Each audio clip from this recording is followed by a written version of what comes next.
Bronco fans and football fans everywhere, also Cubs fans. We are Broncos Buzz. This is a show that is everything Broncos and brought to you with emotion, passion, honesty, and of course, Spence's comments, my comments, your comments in the chat. We are Broncos Buzz. All right, guys, welcome to a Friday, first Friday in November. Can you believe it's November already? Holy smokes, man. What month is it? October, never mind. Hello, McFly. Last week I didn't start the show we're just sitting there going, how come the show ain't starting? Spence says, because you forgot to hit the intro. Now I'm already in November and just totally skipped over October. Anyways, oh, how can I forget? If we were in November, daylight savings would have kicked in. We'd be starting an hour early. I thought today was Saturday because at the golf course we had a huge tournament. Well, most of our large, big tournaments of over 130 people are on a Saturday, and it was on a Friday, so I'm all screwed up, man. So, anyways, so today is Friday, and it's not November. It is the first Friday in October. Okay. I hope everybody had a fantastic week. Speaking of weeks, how was your week, Spence? It looks like you got my back, huh? I have got your back. My family. That looks just like me. Yeah. Oh, like you got the good turn, and you got the good turn. Keep your head down. Start with the wrists. There you go. Get in. There you go. No, all is good. Good week work wise. The boss didn't yell too much this week, which means the weather is getting a lot better and she's a lot happier. So all is good there. Oh, that boss. That boss. The boss. Main one. The main one. Exactly. The only one. The only one. Well, I meant work-wise, but yeah. Okay, cool. Awesome. Do have some good news for everyone out there who mentioned last week that Rudy was going into surgery last Monday. He came home late Tuesday afternoon, early evening. He's doing well. He's resting. He said he's sore, obviously, but he's doing well. Talk to him. He's in good spirits, or he's had a few spirits. I don't know which one, but either way, he's doing well. And thank you guys so much for. There you go. Just saying hi. Speaking of the devil, speaking of Rudy, my brother, Rudy, glad you're doing well, my friend. Hopefully you're mending well, and the pain's going down substantially. So really good. Keep doing this, and it'll go down a whole lot better. Anyways, my week was good. Like I said, got some good news from concerning Rudy, so that's always great. Always great. All right. Now, anything else we want to touch on before we get to the recap of the Broncos-Bengals game? Yes. What? Yeah, we'll start off with the comments, and before in the chat, Mom is already chapping in already saying, Happy Halloween to handsome Bronco Bill. Mom, come on. Wow. Thank you so much. I really do appreciate it. Thank you. And the guy drinking the beers. Well, the guy drinking the beers is your son, Spencer. Exactly. And he has my portrait on the front of his shirt, which this is Bill over here, and this is me. Yeah, and he's got my back. See that? He pulled it right out. All right, hitting the chat. Go ahead and read that, Spence. You got a kick out of it, so go ahead. Yeah, deepest apologies to our Broncos NBA professor Kona that I will be missing class tonight. Hoping there's no detention for missing your lecture. No detention, but you do owe the broadcasters here a 6-pack of Kona beer. So we'll collect one day soon. There you go. That was Terry Speed. David Youngkin says, I love seeing the somewhat balanced team, talking about the Broncos, but if we fall behind, Sean will stop the run and have Bo throw for 1,000 yards. We'll get into that because I've got a whole lot of talk about that. And it's going to come on the heels at the end of the show, of course, but it'll come on the heels of how I feel about what the Broncos accomplished against the Bengals. David Yonkin follows up by saying, "Get better soon, my friend." Talking about Rudy. Absolutely, no doubt about it. And then Rudy follows up by saying, "No bending." Yeah, you can't bend, so it's gonna be a tough one, dude. Getting up out of a chair, that kind of stuff. So just take it easy. Take it easy. Take it slow. Just listen to the show. Hope we don't make you laugh too much to where you, no pun intended, split a gut. But anyways, enjoy the show. And if you have to bend, make sure you're bending the elbow very carefully. All right, bend the elbow very carefully. Exactly. Okay. Broncos Bengals recap. Final score 28-3 Denver. Was it that big of a blowout? Yes, it was that big of a blowout. In my opinion, it could have been worse, except for one major key problem. And we'll get into that particular person in a little bit. But there were penalties again, critical penalties. Yeah. There were dropped balls. Mm-hmm. There were times where the defense looked shaky. I'll tell you what, though. PS2 shut down Jamar Chase. You realize that Jamar Chase only caught one ball for 13 yards at 6 targets? Yeah, PS2 is back. He didn't look that well against the Colts. He didn't look that well against the Chargers, but he is back. But it wasn't Joe Burrow throwing the ball. No. That makes a big difference. And we'll get into some more Bengals stuff coming up. I got a couple of things about that, more topics. But the bottom line is the Broncos won. Now, was that a mirage because of who they played? Or is that exactly how the Broncos are going to look moving forward? You know what? I tried to figure out the best way to rate this all. I mean, yes, it's a good win. It was good for the morale, good for the culture. But I graded it this way. I gave the defense an A-. I think they played really well. Yes, they gave up 57 yards on that first drive, but after that, limited to 102 yards the rest of the game. So A-. I couldn't give the complete A because it's the Bengals who don't have anything. Wanted them to stop them a little bit more, but I think the defense did an amazing job. So A- for them. The offense, it was a situation of woulda, coulda, shoulda. It felt like the offense should have scored in the 40s. They got 4 touchdowns, but they missed. There was just that Bo Nix not connecting with his receivers, bad timely penalties, not the best offensive line play, and of course a really bad interception there in the second quarter. So if what in the world is he doing throwing that ball? Go for 3 points. Come on. If I have to be honest, I give the offense a B-. I think there's still it seems like the defense is right now mid-season form. The offense is still stuck in the preseason. And one thing I emphasized last week was the fourth quarter. How did we do in the fourth quarter? Well, in the fourth quarter this week, we had a punt, a touchdown, and we ran out the game.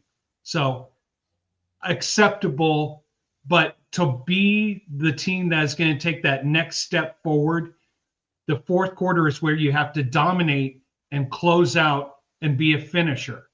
And so if we had a chance to have 2 touchdowns and run out the game, I would have been a little bit more satisfied. I think overall, a nice victory. I take a lot of positives away from it more than the negatives. I just have concerns going into Philadelphia this week. Oh, absolutely. We'll touch on that at the end of the show, so stick around, guys. You're going to want to hear some of these. All right. David Yonker brings up a good point.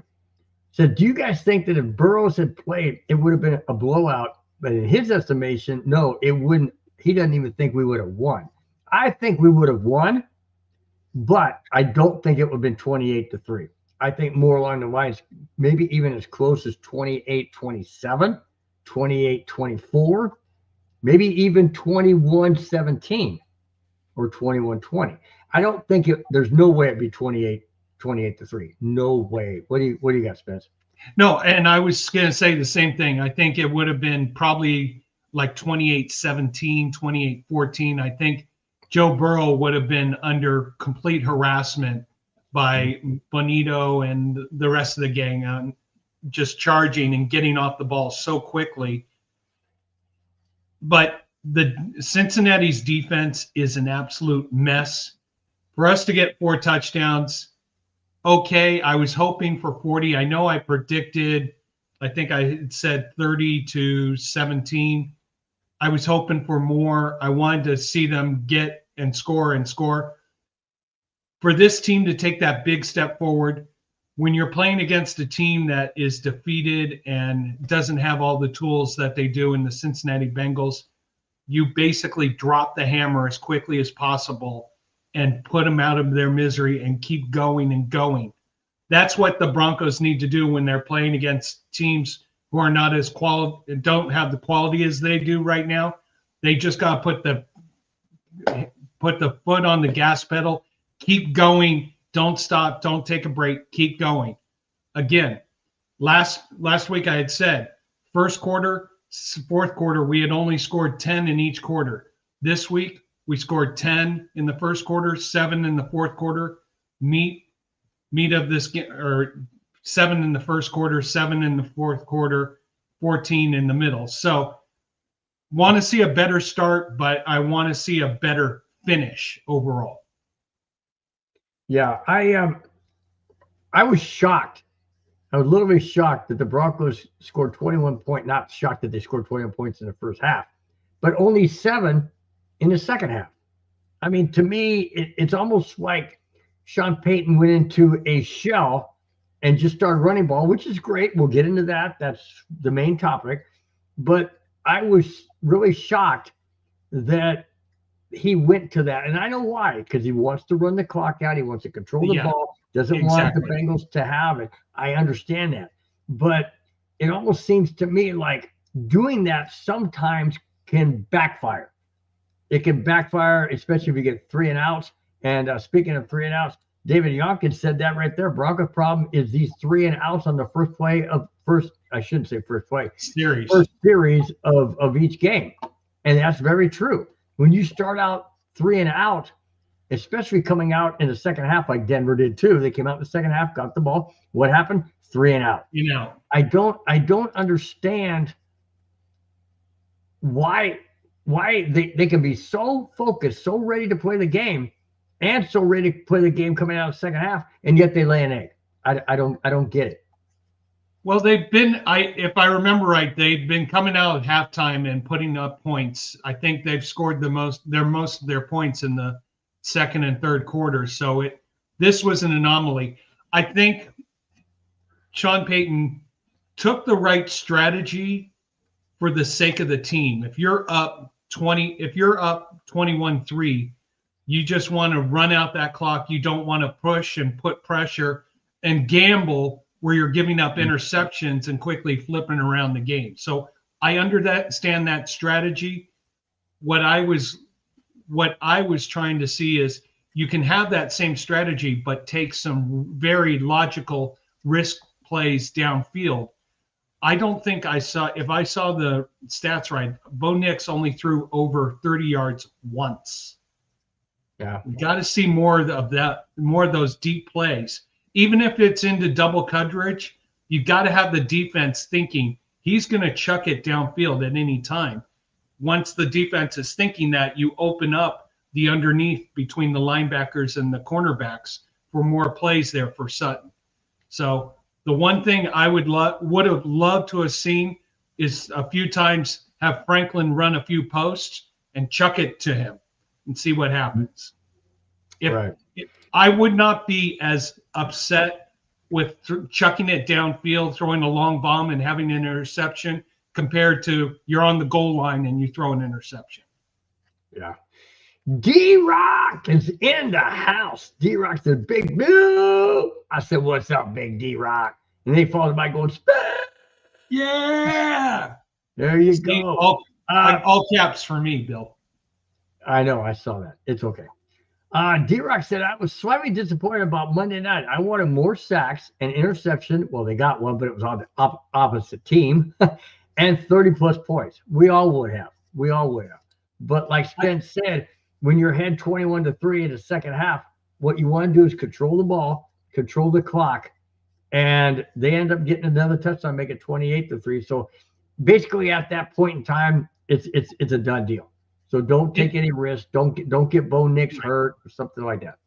You don't want to take that risk where you throw an interception, all of a sudden you flip the momentum of the game. So D-Rod, they gave up 57 yards on the first drive. After that, 102 yards the rest of the game, 3.5 quarters. Well played by the defense. And sometimes the best strategy is, hey, just run and pound it, keep that clock going and going. Yeah, did I want to see 40? I think we had opportunities for 40 points, but we come out of the game, not as many penalties as before, some bad line play, which we'll talk about later. But overall, it's a win. We move on. Now we come to Philadelphia, which is going to be a greater challenge for us. Yeah, no kidding. Oh, underneath your name, it says, can we win in the city of Brother Level? I was thinking, that's right, you're not a Dodger fan. I was thinking you're talking about the Dodgers and the Phillies who play on Saturday. That's what I thought. I forgot I thought this was a Broncos talk show, not a Dodgers talk show. It is, but I always have to put hey, it's a. Well, you know what? I do this. It's combined. Sorry, man. Had to do it. That's why I got the. Hey, you want to know something? I got, being a baseball fan, great news this week. Our general manager for the Rockies walked away. Good for him. I'm happy that he just walked away knowing that ownership is puff, fed, and ick. I got. Put them together, Bill. Put them together. No, it's not a Bears. The C. Bears is not the C for the Bears is kind of like close. Speaking of Bears, I'm going to throw this out there. Seriously, guys, I'm saying this honestly from my heart. I really, guys, will want you to think about it. A guy at the golf course, one of our regulars at the golf course, gave me a jersey he thought was a Broncos jersey. It's a Bears jersey, number 34. It does not say any name on it, but I'm not a Bears fan. It's an orange jersey, and I will send it to a person who Spence and I deem. Come on, if you're a Bears fan, what? That's a tough choice. I mean, I'd love to. Who do I send it? Who do we send it to? Dave Yonkin, D-Raj, Rudy, Terry, Chewy. But they gotta be a legitimate Bears fan. It can't just be a Cowboys fan and gonna go. It doesn't say Walter Payton on it. It doesn't say Payton. It doesn't even say Bears on it. But the stripes on the sleeves, I know, is not Broncos stripes. The guy at the golf course saw the orange, saw the blue, thought it was 100% Bill and Spence cheers. Hey, what's up, Jack Kenna? What's happening, my friend? So we'll think about it. We'll think about how we want to do this. But I have the jersey. It's in my car. I just didn't have it. Donate to a Bears. That's what I said. Give it to a Bears fan. Absolutely. I thought about doing that at the golf course. I saw a guy today at the tournament. He had a Chicago Bears golf bag. I've never seen the guy before, so I thought, no, I'll give it to somebody I know, kind of know. David Youngkin says, and no thanks about the Bears jersey. It's all good, man. I thought I'd throw that out there just to let you guys know that I'm willing to give it away.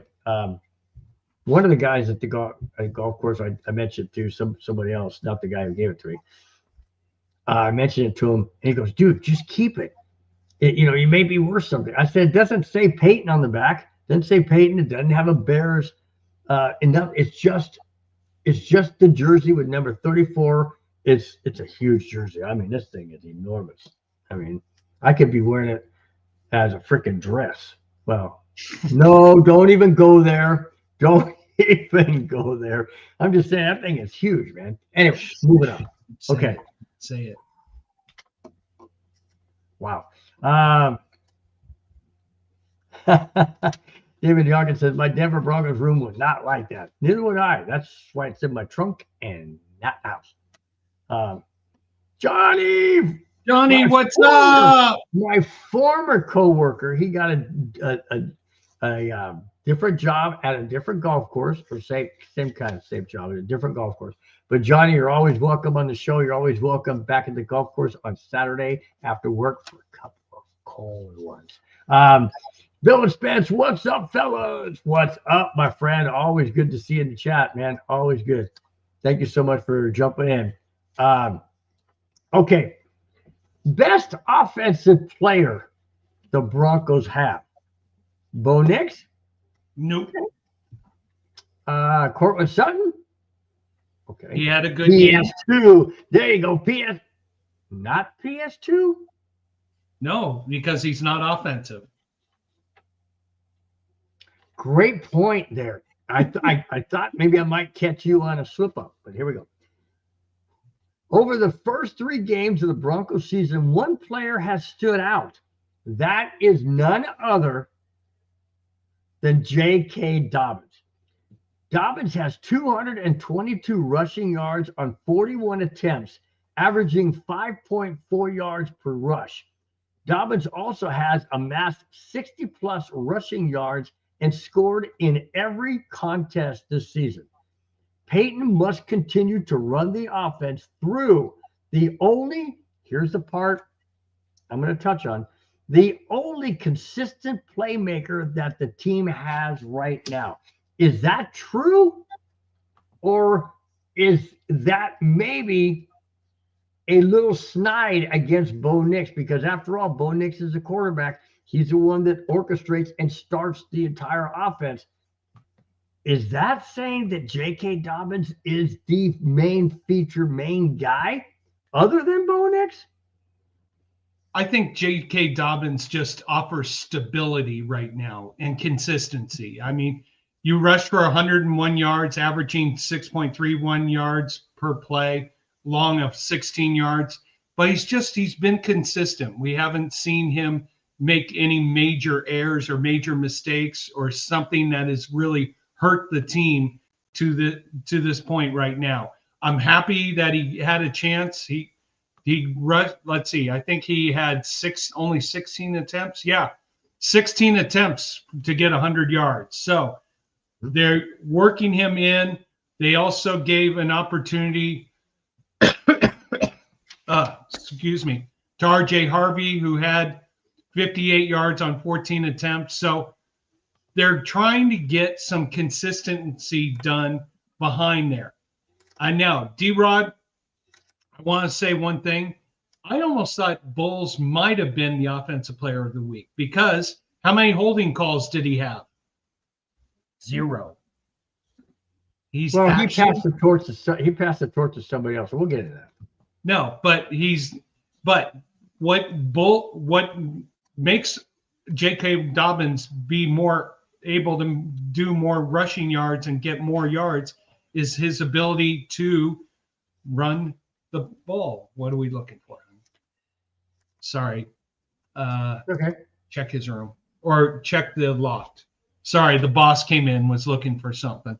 Okay. So when the offensive line is performing in unity and working together, especially on those off tackle plays, I say off tackle, not up the middle, off tackle plays, that's opening the opportunity for these guys to rush for more yards and get into the secondary and really try to break one. So kudos to Dobbins for getting 100 yards.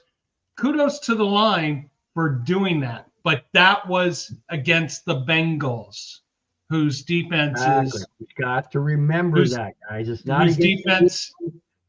Yeah, whose defense is those 3 words again: pathetic and ick. Yep. Now you're going against the Eagles.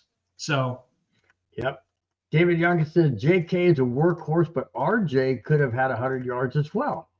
I think RJ needs to learn how to be a professional running back, not a college.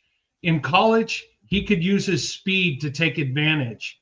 These guys in the professional levels have as much speed as he had in college. So he can't do those hand off the balls and race to the outside and to try to get the corner as quickly as he can, because these guys are quicker, faster than he is, and they're going to be able to take him out of bounds for no gain. So RJ Harvey's got to learn to pick and choose his holes and go up through off tackle and up the middle instead of trying to race to the outside every single time, because that's not helping him. It helped him in the preseason when he was going against second and third stringers, but here he's going against first stringers right now. So this is where the running backs coach with the video editor can help him learn to make better decisions. Yep. David, we will touch on that in just a few more segments. Says our center's garbage. Like I said, we'll touch on that. Rodney Garcia, what is up? Said, what's up, guys? Happy Friday. Absolutely happy Friday. And we love doing it on a Friday because we kick off the weekend with the show. We're glad you guys are here. The work week is over. Well, I work tomorrow, but it's okay. Work week is over for 99% of us. And we're heading right into a great sports weekend. So thank you so much, Rodney, for chiming in. He says, go Broncos. I say, yeah, absolutely. Absolutely. Gregory says we suck. It's okay. Hey, you're open to your opinions, Gregory Miller. Thank you for being a part of the show and listening to us. I was just going to say, thank you for being part of the show, because if you weren't watching, you couldn't have said that. Yeah, and it's okay. By the way, Gregory, 2 questions. Who's your team and what's your beer of choice? We appreciate you being part of the show.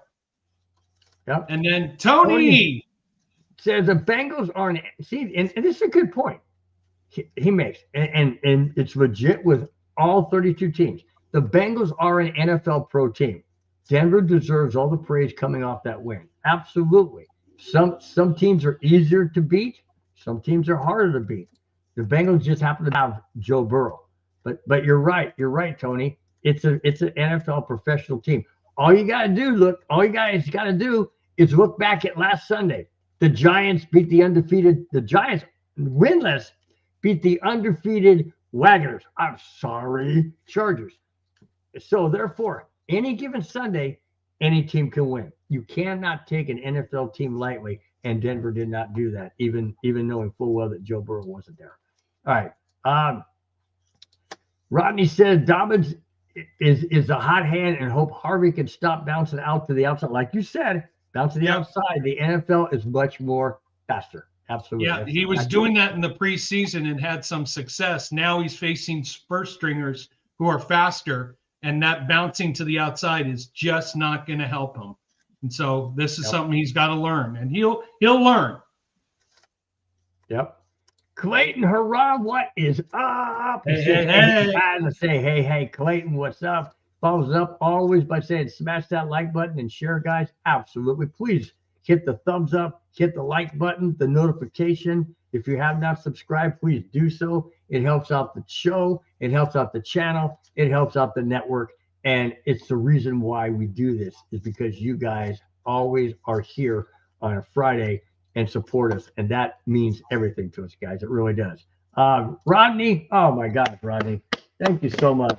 Says you guys are awesome. So we'll just forget that other comment that was made earlier. Hey, you know what? Good. Hey, we're equal opportunity. You can say we stink. You can say we're awesome. We thank you and appreciate you for being a part of the show. And no matter what you say in the chat, as long as it's clean, we'll make you part of the show. So thank you so much for being a part of the show, Rodney. Well, then that means that Madungus can't be on the chat then.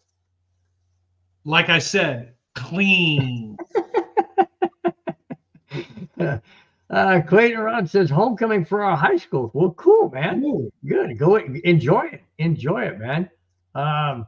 Clayton also follows up by saying great things happen when we run the ball. Absolutely. Successful. We haven't been able to run it very well. up until when we run the ball wait. successfully. Well, yeah, true. Yeah. I Yeah, forgot. was I waiting for forgot. that. Clayton, Brewers versus Cubs, my guy. Yep. Clayton, it's gonna be fun. It's gonna be fun. It's gonna. I'll be honest with you, Clayton, and I mean this. I'm not just blowing smoke. I mean it. Everybody who knows me knows I've been saying this. I'm not blowing smoke. Would you stop it? Oh. No. The Brewers have owned the Cubs this year. The Brewers are the #1 team in all of Major League Baseball. I don't see the Cubs winning 3 out of 5. I really don't, especially when 3 of the 5 are in Milwaukee. I don't see that. I know Milwaukee is only an hour and a half north of Chicago, so there's going to be a whole lot of Cubs fans there. Cub fans call it the Wrigley Field North for very good reason. But it's the playoffs. I don't see that. I hope so, but I don't see it. This to me is the best time of the year for my 3 favorite teams, my 3 favorite sports. Cubs are in the playoffs. Broncos are playing football. Their record's 2-2, and the Colorado Avalanche open up in LA against the Kings this coming Tuesday. Hockey, football, baseball. Love it. Now we're not going to lose. Don't even go. Yes, you will. To the Kings? Yes. No. Go Kings, go. You see, I got my silver and black on already for the Kings. That's right. You are a Kings fan, huh? Yeah, I can't root. You want to know something? I am a fan of the Colorado Rockies old hockey team. I cannot be a fan of the Quebec Nordiques. Anyways, moving on. Speaking of J.K. Dobbins, main topic is Dobbins is the guy. Okay? Is he really? Well, listen to this. J.K. Dobbins became the first Broncos running back to gain 100-plus yards rushing in the last year? No. Last 3 seasons. The Broncos had gone 37 consecutive games without a 100-yard rusher until Dobbins completed 101 yards on 16 carries against the Bengals. Dobbins said, and I quote, "I've been working really hard to get that, and I know it means a lot to Sean Payton as well. The O-line was blocking incredibly. I couldn't have done it without those guys," end quote. Great accolades to his O-line. He did it not only for himself, but he did it for Sean Payton because he knows how much Sean Payton loves the run game and how much he really put a lot of stake into bringing J.K. Dobbins over from the Wagons, Chargers, to the Broncos. So that's a fantastic accomplishment. I hope he continues doing so. And 222 yards in only 3 games. Well, we didn't count the 101 yet because that article was done prior to the Bengals game. 222 yards. He's at 323 right now. Can he get 1,000 yards this season? What do you think, Spence? Oh, easily. Okay. But against tough teams like against the Eagles, against the Chiefs, against the Chargers, against the Chiefs. Here, do you need my glasses for the Chiefs? Come on. If you said the Raiders, I'd be like, Raiders do have a tough front line on defense. So yeah, true. Jack Kenna is a San Jose Shark fan. Okay, I remember him talking about that. You got San Jose Sharks. You got the Kings in Spence. You got the Avalanche and myself. You got Clayton Harrod, the Brewers. No, Avalanche. They've been, do you realize I did not realize the Avalanche have been a franchise in Denver since, for 30 years. This is their 30 year. That's why on the ice it's got 3 X's across at center ice. I did not realize they've been in Denver 30 years. Holy smoke. Yeah, I know. And actually, Tony brought up, and I remember this, Do you remember the old Denver Grizzlies? No. They No. were an IHL team that played, I think it was 90, I want to say 95 before they moved on to Utah. Am I right, Tony? But now they're leaving Utah. They're going to New Jersey. It's At an the IHL. end of the 20, yes, at the end of, I believe I want to say the 27 or 28 season, they're going to New Jersey, which Really? is weird. Yeah.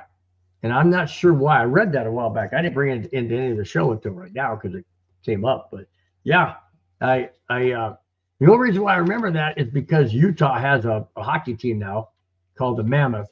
The Mammoths. That's weird. Man, it's kind of weird.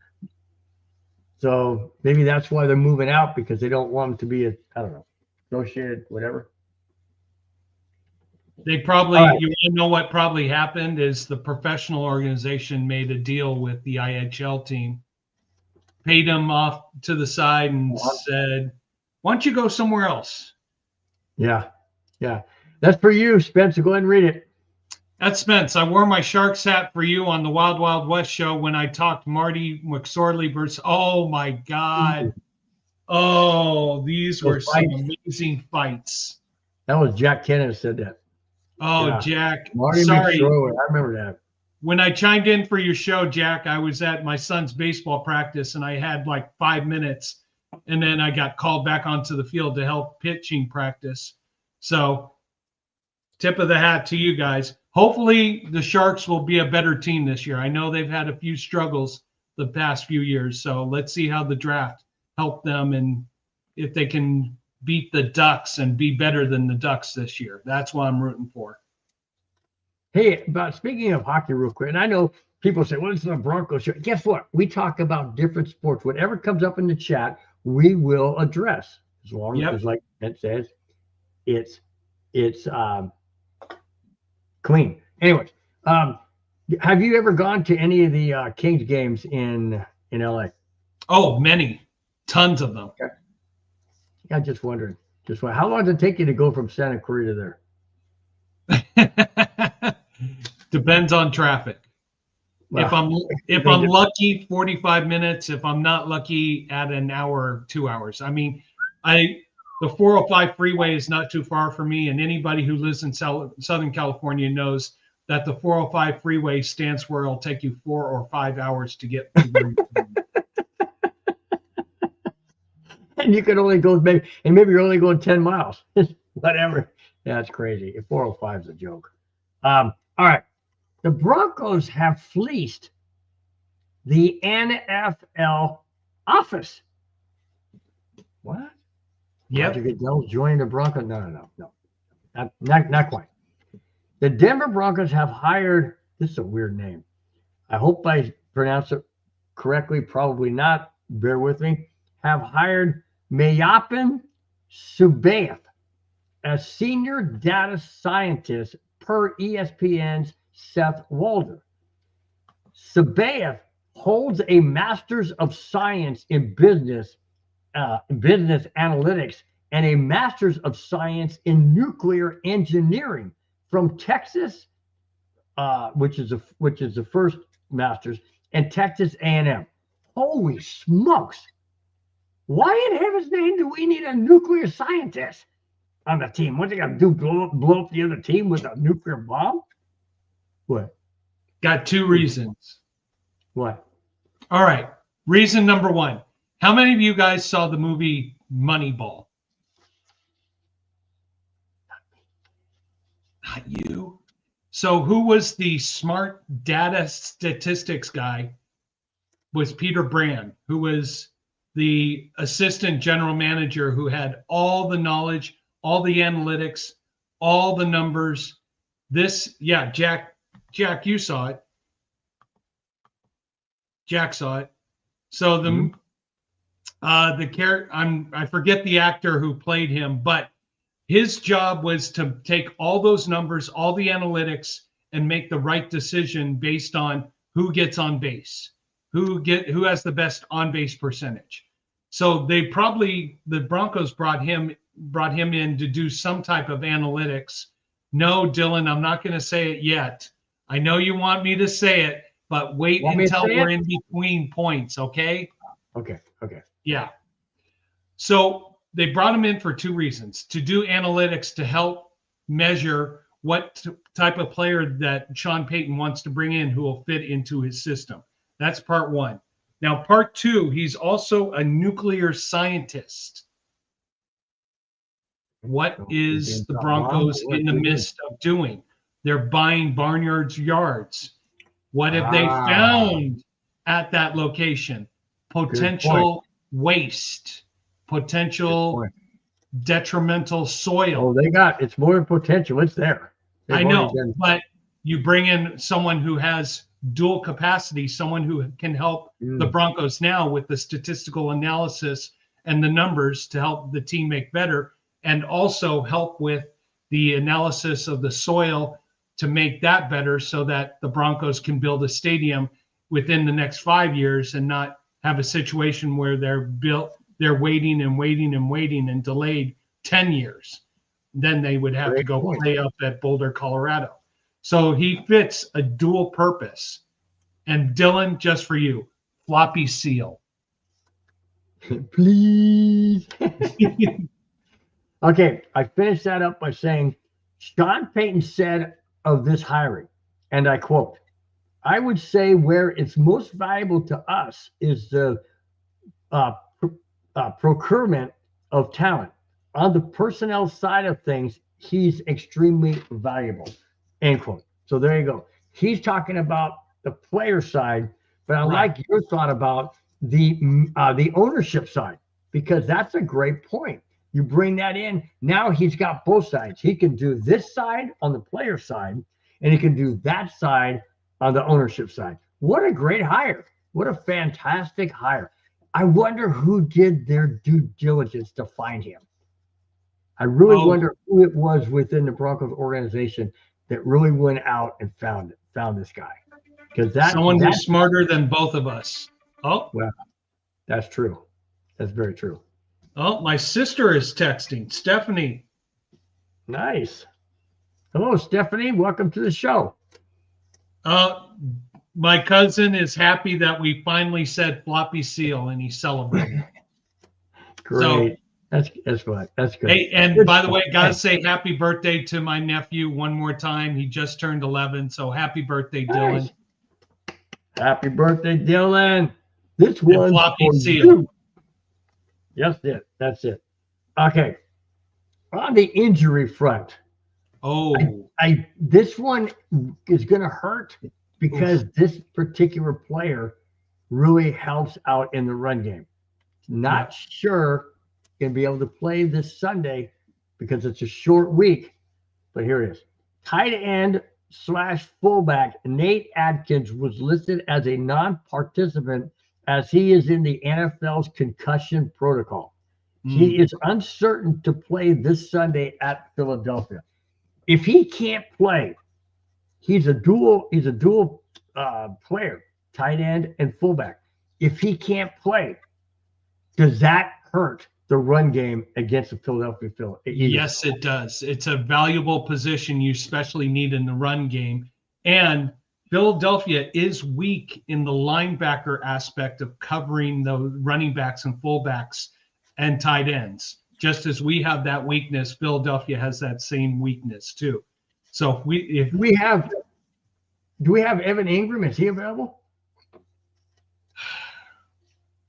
I want to be honest with you, but I mean, if he's available, he has not been productive enough to be available. So this is a double whammy that hurts the Broncos going into Sunday. Yeah. And by the way, it's not a Sunday afternoon game, guys. It's a 10 a.m. Pacific time because it's in Philadelphia. It's a morning game. It's a Broncos breakfast game on the West Coast. So not only is it a short week, but it is extremely short by standards of when the Broncos don't play. Now, sure, it's going to be at 1 o'clock East Coast, but Denver's going to be on Denver time, so they're going to lose 2 hours body-wise, theoretically. And of course, we got to say for my nephews and my sister, that's noon your time there in St. Louis. Yes. Oh, they're in St. Louis. Okay. Yeah. Ooh, are they Cardinal fans for baseball? Are they Kansas City Chiefs fans?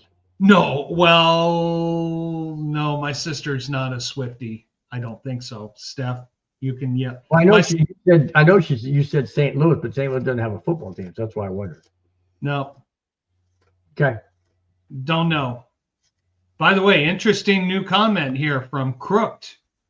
Tie game is going to be won in the trenches. I like our odds. Okay. All right, Crook. Okay. I would agree. The trenches is what scares me because of who is not doing too well on the O-line, and we'll get into that. I mentioned we'll get into that. And speaking of that topic, here it is. Here it is, guys. You've been asking. I mentioned we would have it, and here it is.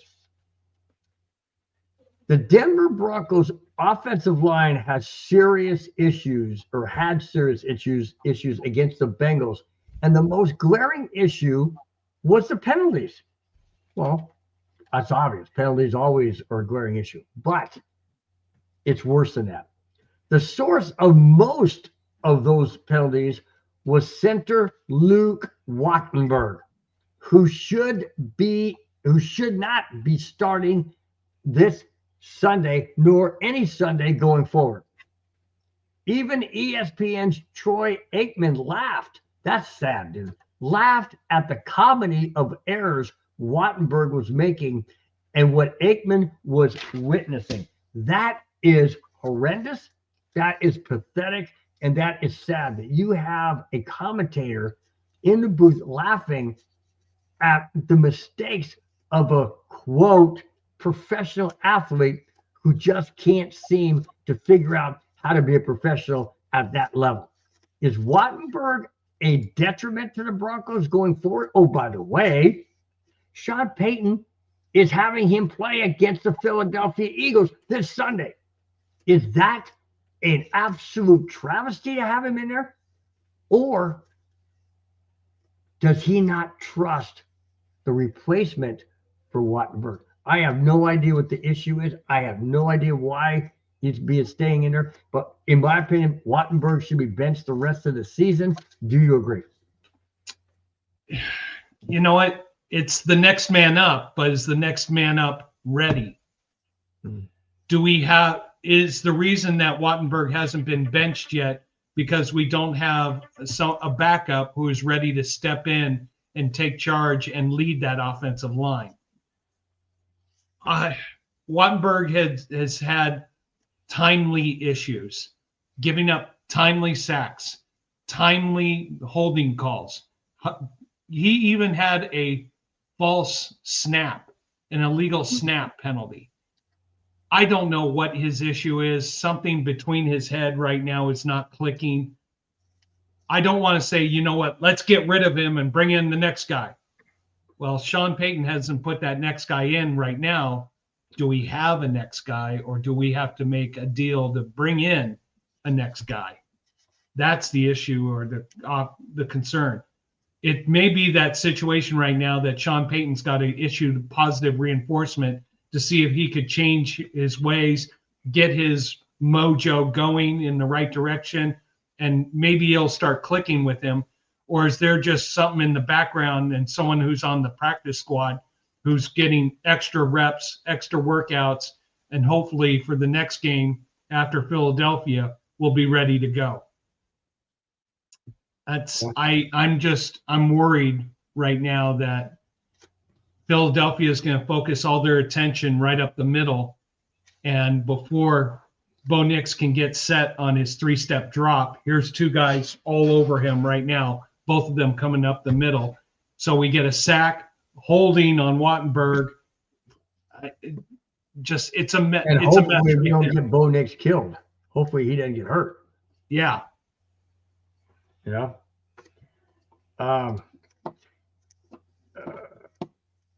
Need a new center for sure. Yeah. No doubt. Who? I don't see anybody on the practice squad or a backup who is capable right now. So, true. And Jack saying all the centers in the AFC West are not good except for KC. Yeah, because had the a pretty good referees don't see him holding half the time.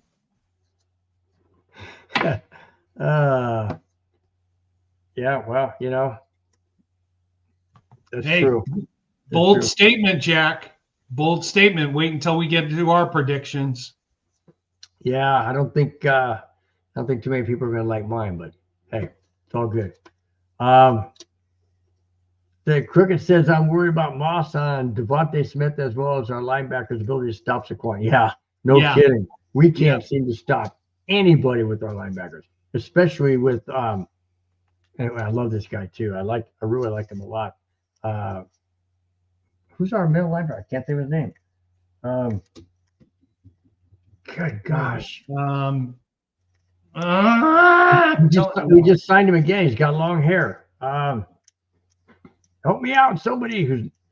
Anyways, I can't think of it, but you know who I'm talking about. Yeah, I know who you're talking about. I'll think about it. Can't cover a running back or a tight end coming out. Nope. Singleton. Thank you, Jack. Singleton. There you go. Yeah, that's it. I knew it'd come from a Raider fan. Of course. Oh my gosh. Okay. Oh, wait a minute. Hang on.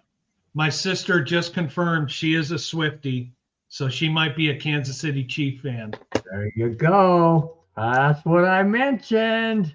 All right, Steph, quick question.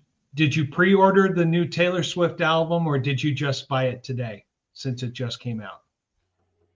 Oh.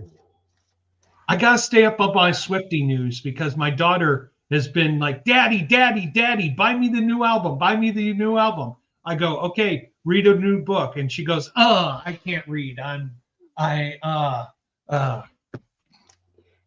Then you can't listen then either. Last Monday, the Denver Broncos played Monday Night Football, but there was also another game that not too many people are interested because it was 0-3 teams. But besides the win-loss records, there was an absolute devastating injury to a key player. Here he is. Last Monday night, in the game between the Dolphins and the New York Jets, Tyreek Hill suffered a brutal hit that injured his leg to the point where his career might be over. He dislocated his knee and tore his ACL and MCL. He is done for the season and possibly his entire career. Hill had surgery last Tuesday. Surgeons have said some players never recover from damage that is this severe. Wow. If any of you guys saw it, only watch it once if you can stomach that. His knee and his leg was straight out. The force drove his body forward. His knee, your knee, guess what, guy, doesn't bend backwards. It goes this way. His knee went the opposite way, snapped, dislocated, and the tendons, put it this way. I'm going to be as little as graphic as possible, but I did see it, and it is brutal. His leg was pointing in directions no leg or foot ever be pointed. Put it that way. Just use your imagination if you don't want to go watch it. It was brutal. And I feel sorry for the guy. It was devastating. And I know that I know we've had Tyreek Hill as our jackass of the week before. Okay. This is not a jackass moment. This is a sad moment. This is a human person who plays a very brutal sport, who had a very, very brutal injury. I wish him all the best in his recovery. I seriously doubt to myself that he will ever come back. And if he does, he'll never be the same. Yeah. I'm on a thread with a bunch of orthopedists, and everybody was texting as soon as that happened. He is in his 10th year right now. So once he completes his 10th year, he gets full funding and full retirement as part of the package between the Players Association and the ownership as part of the agreement they have. The smart thing for him to do is heal, don't rush, don't push, Go into next year, stay on injured reserve. Make sure you get your 10 plus years and then retire. If he tries to come back with a dislocated knee, okay, imagine your kneecap on backwards. But that was it. It was the entire knee. I know, but imagine your kneecap backwards and all those tendons and all the ligaments there not having any stability at all, and to have to put those all back together. The speed he was running at, he's never going to have that again. It's done. It's over with. If he's smart and he's invested wisely in his funds and he doesn't do any of the crazy stuff we've been talking about on the show, he can retire and have a full funding for his retirement, his pension and all that, and hopefully live a good life. If he tries to come back off a dislocated knee, he's risking more serious permanent damage than we are able to talk about, because once you've dislocated a kneecap, according to a few friends of mine, it never reestablishes the stability it had. And so the best thing for Tyreek, take your retirement, finish this year, go into next year, do rehab, keep rehabbing as long as you can since you're still under contract, retire in the middle of next year and take your pension and try to find something productive to do. Absolutely. Best I could say. Victory lap, yo! Well, Vic is up, Vic Lap. Glad to have you in the chat, my friend, as always. Speaking of the Dolphins, this has happened before, but not recently. Colts cornerback, I think it's Xavier.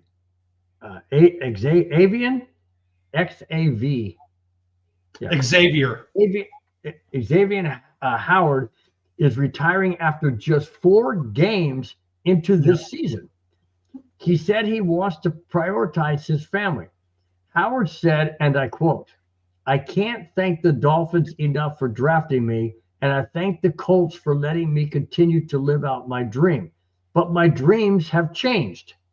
I've been getting closer to God and my faith. I am now putting God and my priorities first. I have always put my family after football. I'm no longer willing to do that. So today I am retiring officially from the NFL," end quote. I give him a lot of credit. You know, the NFL is a very, very rigorous 24/7, basically 365, because even in the offseason, you're focused on football and all that. If he feels that he needs to prioritize his life in the direction of his faith and his family, I totally commend him. Absolutely, totally commend him. If you know, he like you said, he's thankful to the Dolphins for drafting him, for the Colts for giving him that second chance at living his dream. But he's focusing on something different now. He said he wants to spend more time with his kids. He said that when he didn't play last year, he realized that family was important. He got to take his child to school, pick his child up. He said it was a joy that he had never experienced because he was always focused on football. I commend him for doing that. It's I know that the Colts are going to miss him. I know that that's obviously a blow to their team, but for him and for what he's doing, I wish him all the best in himself moving forward with his priorities and what he wants to do. What do you think, Stan? No, and you know what? I commend him. He was on the path, just like we talked with Tyreek, to coming to 10 years. He had to do this year and next year. He would have had 10 years and a pension. But you know what? Either he had an injury or an awakening moment, or just realized that he was not going to be making it to year 10 or year beyond, or had some health issues and thought you made some wiser decisions. And you know what? I hope he makes that bigger step in the job market or whatever he wants to do with a new adventure and be there for his family. I commend him. Good decision. wise decision. Now let's see what you do with your life as an example for your kids and your family moving forward. Exactly. Victory lap, that was completely wrong of you to put that in the chat. I just want to say, because I love me some clam chowder. Oh my gosh, dude. You got some clam chowder? Oh man. Now, was it New England clam chowder or was it the New York clam chowder? Jack says, was it New England? And he said, no, regular clam chowder. Whatever regular is. But I don't care. That is New England clam chowder. There's New England clam chowder. There's two. There's the cream and then there's the red. There's two types of clam chowder. I always get the white. I never even heard of the red. Victory lap says, yeah, it's on fire. Now, victory lap, what do we add to it? Tabasco, Cholula, or any other super hot sauce? We do Cholula in our family. I know my wife, being a Latina, is just like everything's Cholula or Tabasco. Oh, the white. That's the New England clam chowder. I think it's the New York clam chowder is the red sauce, victory lap, if that's right. Just black pepper? Spice it up. Gotta get it really going. I used to drink beers where I put in a little Tabasco sauce, get that going with a little extra spice. Oh, yeah. Used to be really good. Oh, yeah. Actually, put in a little bit of cayenne. Cayenne's fantastic. Cayenne pepper. Ooh. Oh, love cayenne. Cayenne pepper, absolutely. A little bit of cayenne in that thing, and it's good stuff. But I absolutely love clam chowder. Love clam chowder. I haven't had clam chowder in a while, but now I got to ask you this, Victor. I got to ask you: do you like oysters on the half shell? Don't even go there on a negative thing there, Tony. Don't even go there. I'm not going there. Now, have you ever had oysters on a half shell or an oyster shooter? You know what oyster shooter is, Connor? Yeah. Oh yeah. You put the oyster in. The oyster comes in a shot glass with the sauce. Oh yeah, with vodka. Oh, so good. So vodka, good. A little spice. Oh, Jack, Jack has just said I've never heard of the red clam chowder. It's the Manhattan, not New York, Manhattan clam chowder. So look it up. So one's New York style basically, and one's New England style basically. Yep. Wait, Grant Waite. You know my buddy, professional golfer Grant Waite, who used to play on the PGA Tour. One of you. Oh, he spelled it wrong. Oh, okay. Oh my gosh. Freaking look it up. Grant Waite was a family friend of ours, great guy from New Zealand, played against Tiger. Grant Waite was the victim of that Tiger Woods shot in the Canadian Open. Victor Lapp, I'm not either. Like, I don't like sushi or anything like that. But let me just, you like sushi? Love sushi. Okay, hang on. So anyways, let me go back quite a few years. Go. See, the early 90s. Really good friend of mine. We would go out. This is right after I got divorced, and he was rooming with me, a really good friend. And on Fridays after work and stuff, we go to this down there in South Bay area of San Diego. We go there to the seafood place, and he says, "Hey, you ever had oysters on the half shell?" I said, "No." So he said, "Oh, you gotta try it." So bottom line is, I said, "Okay, well, how do you eat these crazy things?" And he says, "Oh, you put them in your mouth, take one bite and swallow it. You don't chew them or anything because you don't do that." So he said, "I'll start you out on an oyster shot." I don't know what the heck is that. So you did, man. That thing is good. That is good. You got the what's it called? Horseradish. You got the you got horseradish with the sauce, and then you got the oyster and a little bit of lime. Oh, Anyways, so that's how I started liking it. I haven't had those in years, years and years. This is, like I said, years ago. I haven't had it since. But really, really good. Really good. Really enjoyed it. I don't like sushi because I I'm not big into raw fish. I know, guys, oysters weren't cooked. I get that, but I didn't really taste it. Whereas I've had a piece of sushi and it was raw to me. And I'm like, give me the You, willy. you you haven't had good sushi. That's the thing. You need good sushi, like salmon. Start with salmon or tuna. I'm Need my. with you, Vic. I need my food cooked. You like shrimp cocktails, don't you? Love shrimp cocktails. Well, shrimp is cooked. It is cooked. Shrimp I is know. cooked. I know. It's Just it, just testing you. oh no, if it has to be shrimp. I waited till you took your beer out of your mouth. It has to be pink before I'm going to eat it. Okay, I'm just saying. Shrimp has to be pink. I thought you were going to go in a different direction, so No, well, I waited. I know, no, but and would have. getting back to the horseradish, when we were growing up, and we got sick, and I had multiple sinus infections. My mom didn't give me medicine. She gave me a teaspoon of horseradish. Ooh, that'll clear up anything. I mean, that will blow your sinuses out your head. I That's told why. you about the time.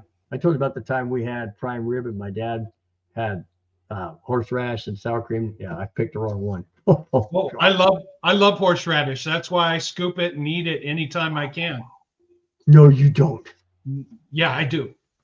You eat it that a lot, big amount. Not a lot, but I mean, if we're No, but I going mean to, a good amount. oh, good amount. I'll get a nice teaspoon and go up. And my wife thinks I'm nuts, but I was like, well, dude, yeah. that's crazy. Victor Knapp says, "I'm sorry, Victor Knapp. I did not know." He said, "I had food poisoning a few times with seafood." Wow, sorry to hear that, dude. Bad Really seafood. Yeah. Oh, hang on. Bill, don't talk like oysters are madumbagas. I could only imagine what he would say. Yeah, I know. We all could imagine. That's why I'm glad he isn't here. Thank goodness. All right. We got two former Bronco quarterbacks that have been dissed by their teams that they are on. Here is the first one. Former Bronco quarterback Russell Wilson, that guy, has been benched in New York for the year. Not for this coming game, not for the next game, for the year. Yes. Now, there are rumors, and this is interesting. Now, there are rumors, and I looked them up, guys. It's legit. There are serious rumors. I shouldn't say rumors. There's serious talks. To start out rumors, there's serious talks about what I'm going to tell you. There are serious rumors that the Bengals may want to get Wilson's services. The Bengals are in desperate need of a quarterback who will get the ball to the receivers and stretch the field. After all, what do the Bengals have to lose by rolling the dice on Wilson? Good question. Hang on. Wilson, at the very worst, would make it a lot of fun to watch. Do you agree that the Bengals should pursue Russell Wilson after seeing the debacle in Denver, the debacle in Pittsburgh, and now the debacle in New York with the Giants? Do the Bengals make it a foursome? If the GM of the Bengals wants to lose his job, then trade for Russell Wilson. Okay. I called it out last week when I said the Giants would beat your beloved Chargers. I knew. Hang on a second. That's why I said it. That was some bad stuff in that camp. I think I heard the C word or something. I heard the C word. Did I not? Yeah, you did. But Russell Wilson, the Giants, you want to know something? I applaud the Giants for making the decision right now.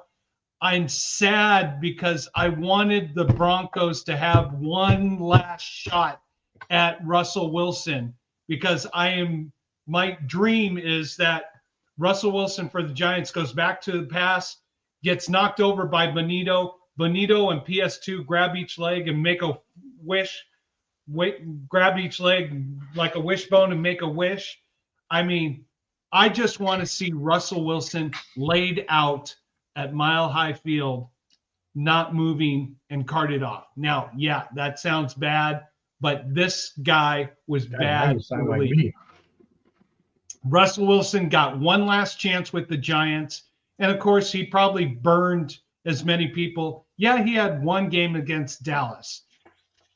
Victory lap, you could have a good passing performance against Dallas. Their defense is not that good per se right now. So, you know what? Bring Dart in, have him watch Russell Wilson. He learned how against the Chargers. You want to know something? Dart learned how not to be a quarterback in the NFL through Russell Wilson.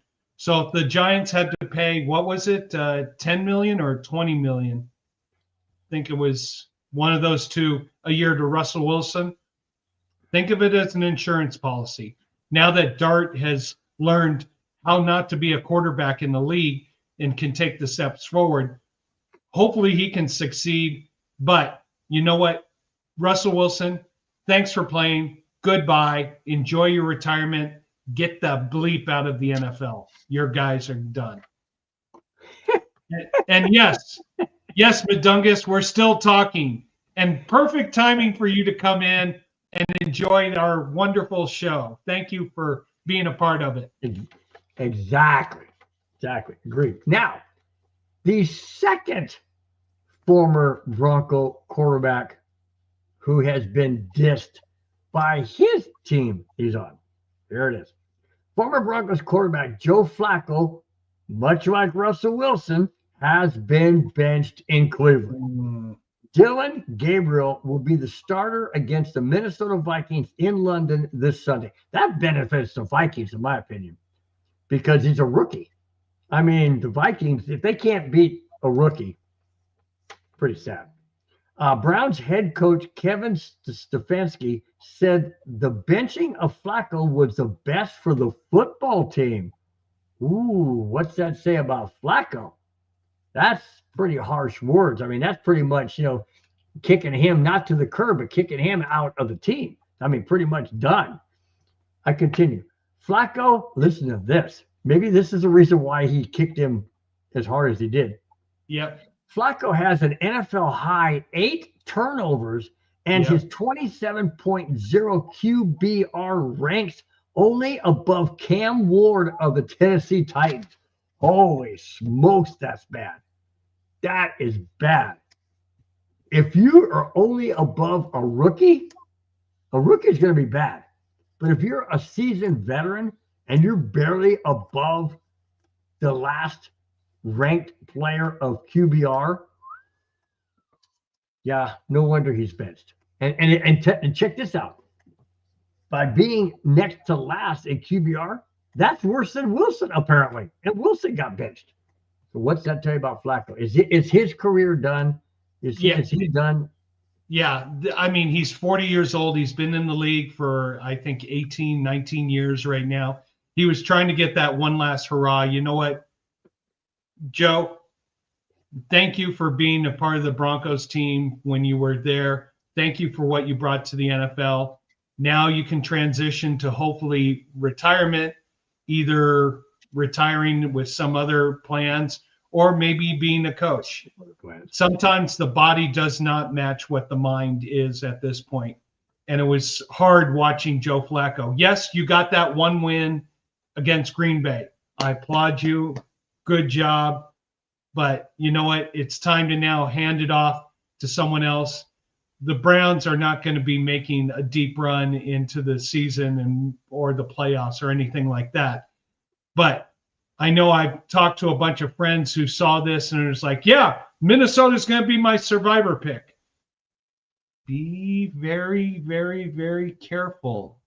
Cleveland's got a defense, and JJ is not back at quarterback for Minnesota yet.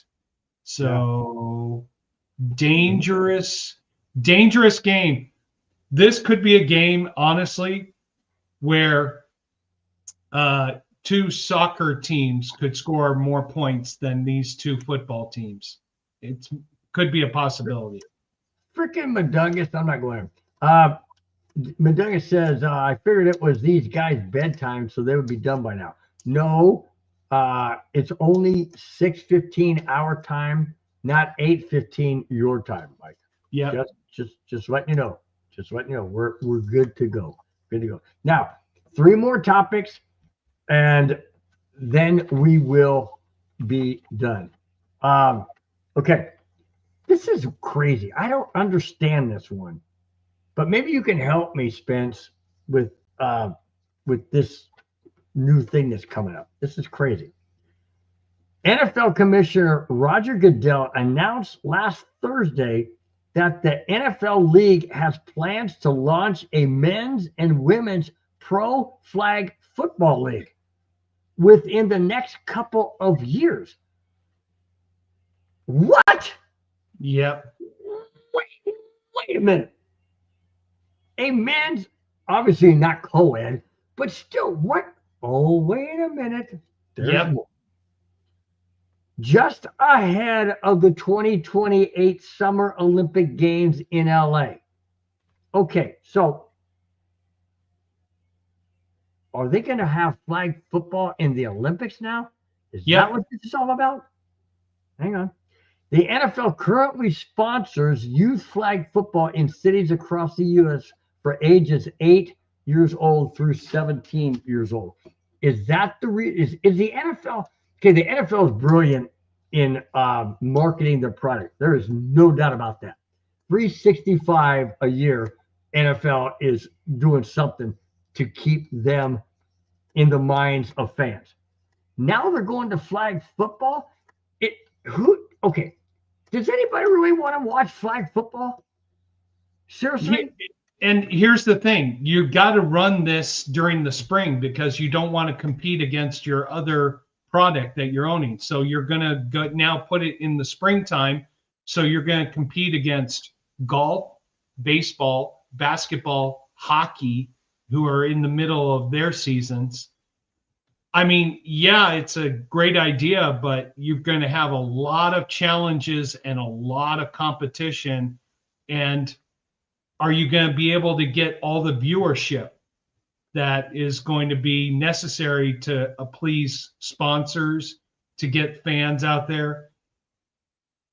I've got a wait and see attitude, but like I said, the only way you can do it is in the springtime. If you're going to do it in the summertime and compete against baseball, that's right in the middle of theirs with a weather situation and all those things.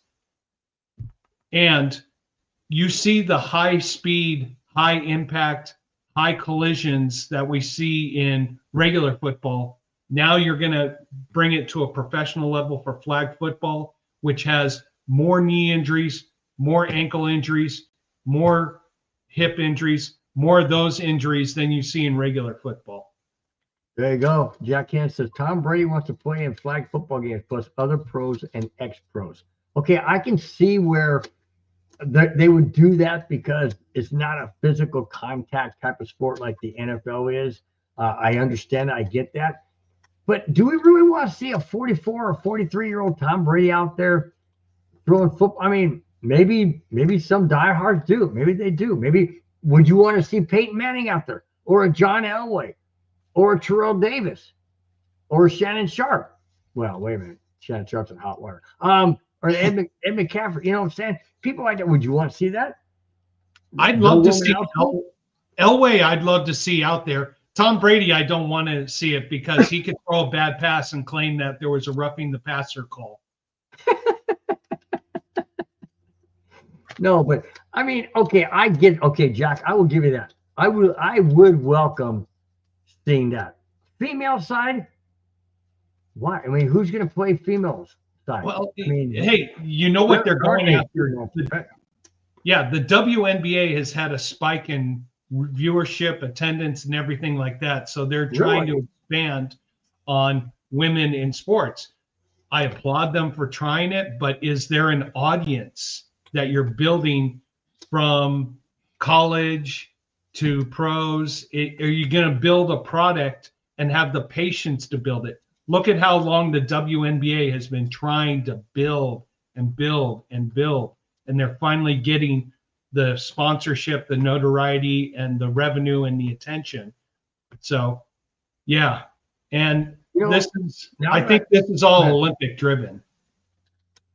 You know what I'd like to see now that I thought about it, and Jack Kenna brought up with the Tom Brady and other retired players. I would love to see flag football teams with Hall of Fame. Well, it might be too old for that, but I would like to see like really great retired.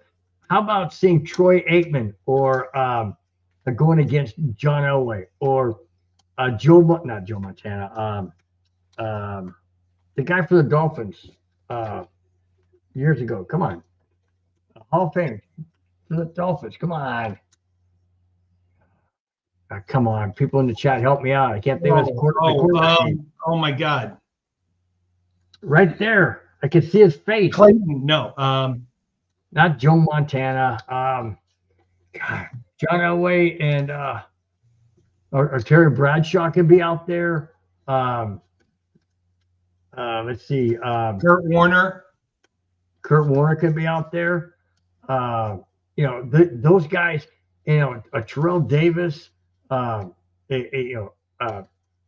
Shannon Sharp, Ed McCaffrey, guys like it would be fun to see players like that, But I'll give you the guy for the Dolphins starts with the M.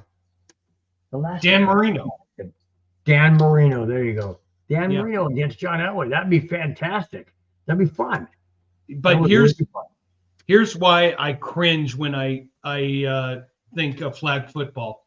So for the Pro Bowl that they used to have in Honolulu, the precursor up to that, they had a flag football game, and I can't remember who the player was.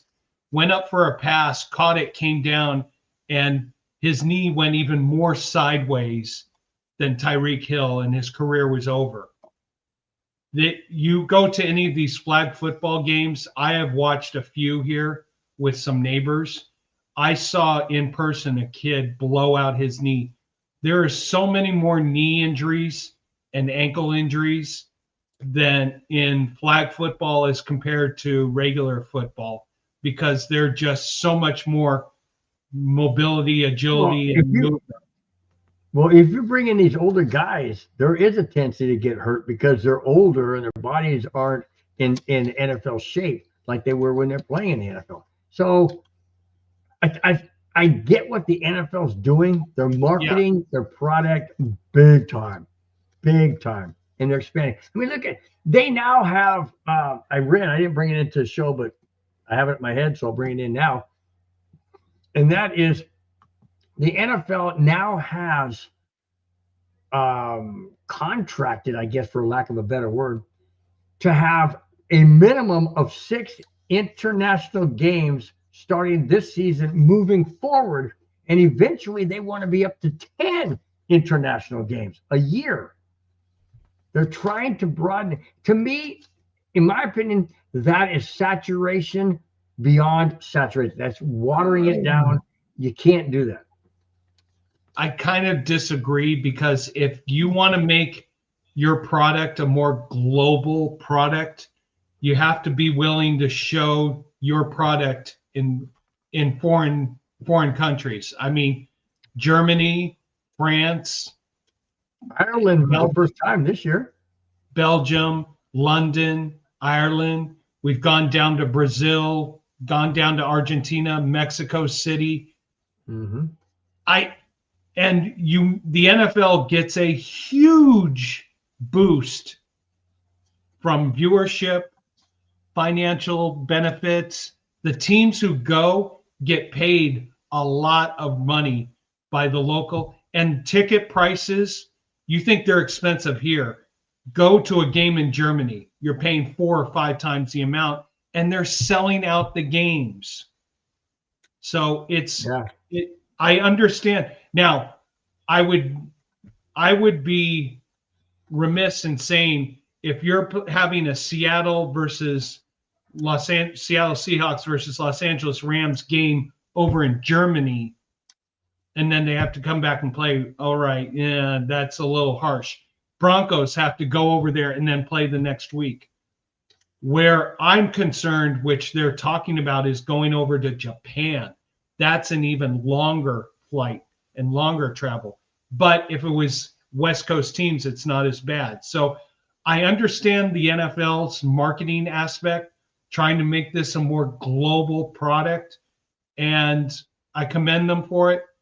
But there comes a point where if you're going to go to Asia, even worse, go down to Australia. That's a 16-hour flight from Los Angeles. Yeah, that's going to be. But, you know, I understand going to Mexico City, as long as the teams are protected, that's not too bad. Going down to Brazil, going down to Argentina. Okay, it's stretching, but all right. Going to London, East Coast teams, that's not as bad. Going to Germany, it's probably the edge of travel. Been to Germany, love Mannheim, would go back in a heartbeat. But I see what the NFL strategy is from a global aspect. It's like for soccer, how soccer was so primary and so dominant in Europe and in South America, and them trying to brand out and extend it and to be more global on the market. That's what the NFL is trying to do. Well, the Vikings, they played last week against the Steelers in Ireland, the first game ever be played in Ireland, and they stayed there, and now they're playing the Cleveland Browns in London. So that's smart. That's brilliant that they didn't come all the way back to the United States and then back again. That's brilliant. My problem is, or my thought is, if you play overseas, wherever you play overseas, or even down, South America, the following week needs to be your bye week.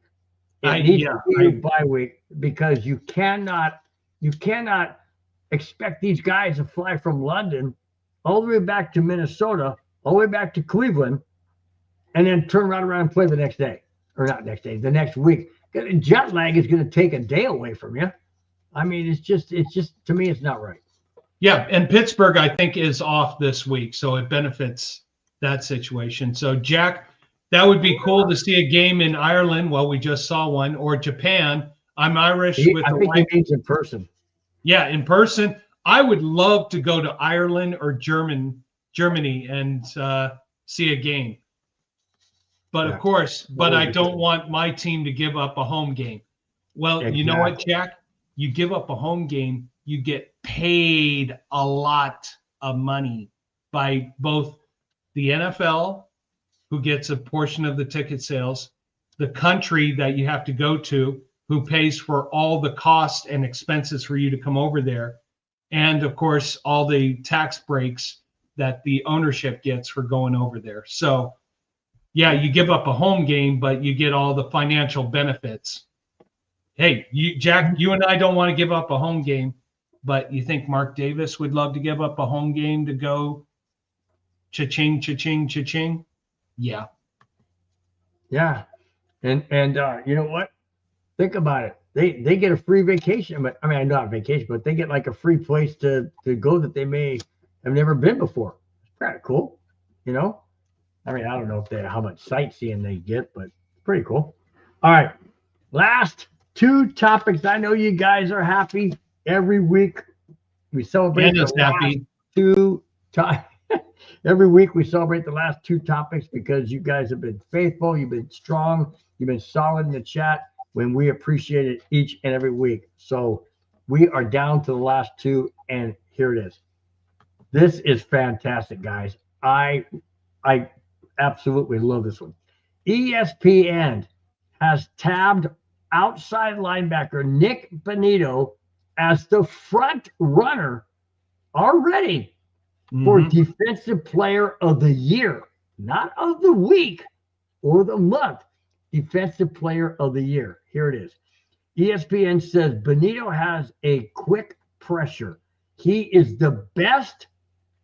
He is the best quick pressure rate for guys with 80 pass rush opportunities with a 17.4%. This is nuts. The next closest is Myles Garrett with 11.2%, which he is closer to being number 23 than he is to being the number 1. Wow. Nick Bonitto is that far heads and shoulders over Myles Garrett in pass, in quick pressure pass rush than Myles Garrett. That's insane. That is absolutely insane. And ESPN has already put him, after 4 weeks, 1/4 of the NFL season, as being the defensive player of the year. How awesome would that be to have PS2 last year, Nick Bonitto this year, when everybody thought Nick Bonitto wasn't going to get that contract that he got? He has proven the contract worthy already. And we're only 1/4 into the NFL season, and ESPN already has him as the best defensive player of the year. Wow. What do you say, Spence? You know what? I'm going to steal a little information from Jack's show from the Wild Wild West. They were talking about Nick Bonitto has reaction time from the moment it hikes until they take that first step of 0.7 seconds. Second in the NFL to another Denver Bronco who's at 0.69. So these guys are getting off the ball quick. They're getting in the backfield quick. Nick Bonitto has got a motor that just keeps going and going. And he didn't go for the big dollars to kill the team. He went to take care of himself and his family, leave enough to take care of the rest of the team.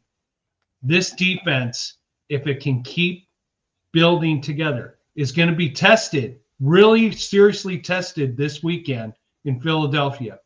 So for Nick Bonitto to have that, be on track to being a player of the year, I commend ESPN for first realizing that football does exist west of the Mississippi River, since they're so stuck in their Eastern sports programming network, not entertaining sports programming network, Eastern. So I love it. Good for Nick Bonitto. He's now on the radar. He's getting the attention. So let's see if he can keep it up. And you know what? Wreak havoc for not just him, but for the rest of his team and dominate. Yeah, that's when I came across that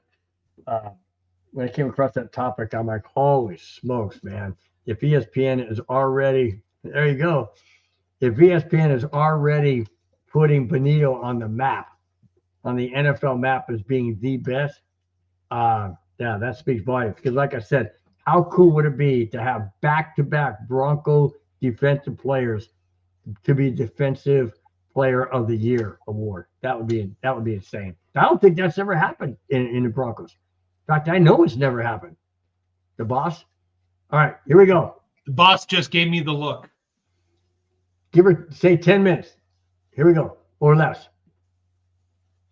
Okay. Okay, let's get going. Okay, last topic. Broncos at Eagles. Early breakfast game on the West Coast, 10 a.m.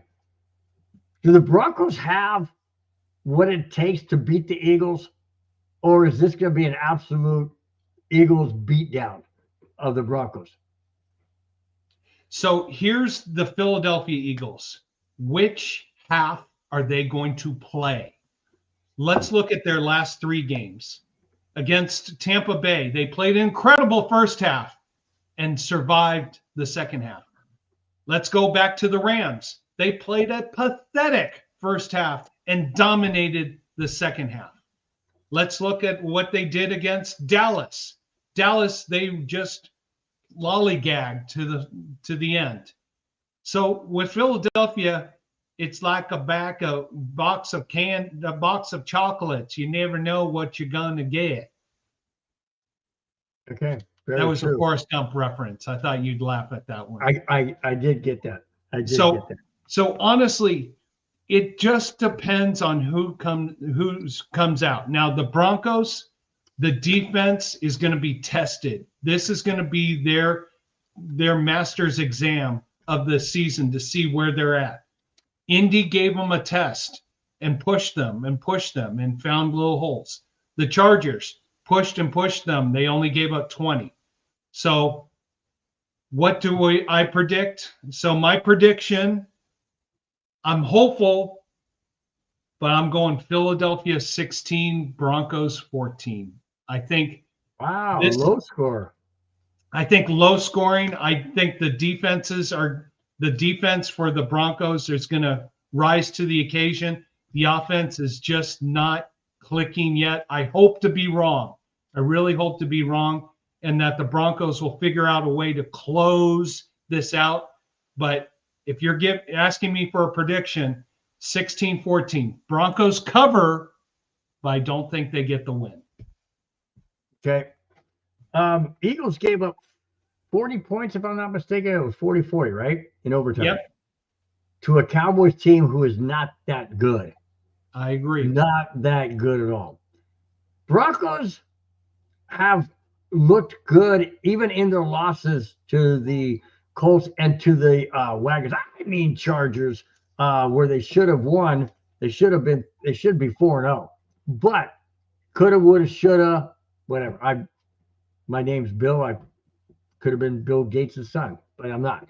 Anyways, that being said, which Eagles team we're going to see? Are we going to see the domination of the Super Bowl of last year? Or are we going to see a team that gives up 40 points to a hapless, in my opinion, Dallas Cowboys team? Well, no, Bill, I got to correct you. They only gave up 20. That was the Giants who got 40 points. Okay. All right. The Giants. Well, that's even worse because the Giants are not. The Giants were 0-3 before they played the Wagon. I mean Chargers. And so, anyways, that being said, I firmly believe that the Phillies, the Eagles are playing at home. The Broncos struggle on the road. I have it 31-23 Eagles. And the reason why I have it that high is because the Eagles give up points. I don't think the Broncos are going to amass 31 points, but I also don't think it's going to be a blowout. I said 31-23, and the Broncos will have the ball at the end to try and get a touchdown and 2-point conversion to tie, but they come up short. So 31-23 Eagles. Denver will fall to 2-3. I hope we're wrong. I hope we're wrong as well. Go ahead and before we get out of here, one more thing. Wrap up the chat, guys, and we will make sure that Spence does not get divorce papers from his wife, Anna. So he will wrap it up. All right. We'll start out with Terry Speed. Terry, I know you missed the program. You're not in detention. I hope you watched the program afterwards and you got your MBA education from me. David Yonkin, thank you so much for being part of the show. Rudy, I'm glad everything went well. You're feeling better. Surgery went well for you. D-Rod, great to have you a part of the show. Jack Kenna, yes, you're a Sharks fan. Can't wait for a Sharks-Kings game that we can chat about. Johnny Linares, thank you so much for being a part of the show. Rodney Garcia, thank you for being part of the show. I know you think we stink, but you know what? Thank you for being part of the show. Tony Vigil, thank you for your wisdom and your words. Appreciate it. Clayton Haran, always appreciate you being part of the show. Crooked, thank you so much for your comments and being part of the show. My nephew, Dylan, Sloppy Seal. Floppy Seal. I cannot believe I forgot that. You Bad beer. Floppy Seal. My sister Stephanie, who is a Dodger fan and is a Swiftie. Thank you for being part of the show. Mom, don't say that about my co-host. Come on, you get his ego going bigger and bigger, Mom. Anyways, Victory Lap, thank you so much for being part of the show. And this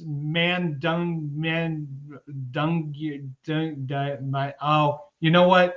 Thank you guys for being a part of the show. Bill, take us out so I don't get in bigger trouble with my wife.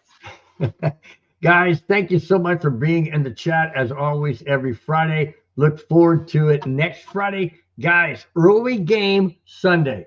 Broncos, Eagles, 10 a.m. Pacific time. Check your local listings wherever you guys may be. We will be doing the neighborhood early breakfast. Promote that neighborhood. So at 10 a.m., 10, 11, 12, and 1, wherever you may be in this great country, the United States. Till next Friday, guys, have a fantastic weekend. Go Cubs this coming Saturday. Talk to you later, guys. Next Friday. Bye-bye. Fast lane when I pass in the street, bag of money in the passenger seat. Simcoe's been asking for me on the road from the west to the east. Way up, I might never come.